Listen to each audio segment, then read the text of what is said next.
გამარჯობა, დღეს ჩვენ ვნახავთ აი ამ გიჟურ პოზიციას.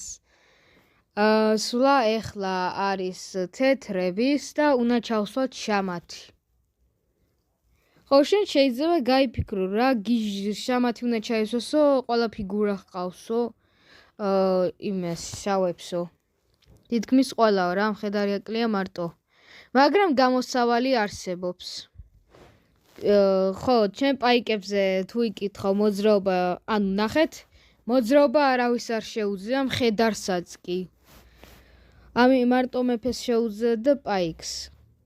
ამიტომაც ჩვენ შეიძლება იფიქრო, შენ პაიკს მოვკლავო, ეს ეხა რაღაც რო ითამაშებს, მერე არაფერი არ მოხდება კარგი.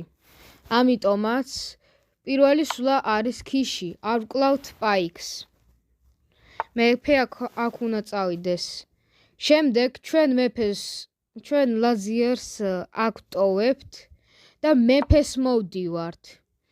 შემდეგ პაიკის აწევა იძულებულია ქიში, მოიცა, ჯერ მეფით გადავფაროთ ლაზიერს უჯრედო, რომ მეფე არ გაიქცეს.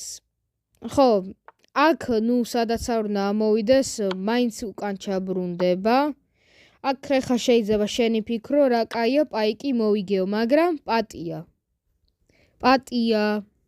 პაიკები კიდე ქვევით მოძრაობენ. ამიტომაც აქ რო წავა, ჯერ ჩვენ უნდა გადავფაროთ. მერე აქ მიდის მეფე, მოვკლავთ და შამათს ჩავსვავთ. დღეისათვის კიდე სულ ეს იყო. არ დაგავიწყეთ ვიდეოს დალეიქება და არხის გამოწერა. მე კიდე ამით დაგემშვიდობებით. ნახვამდის.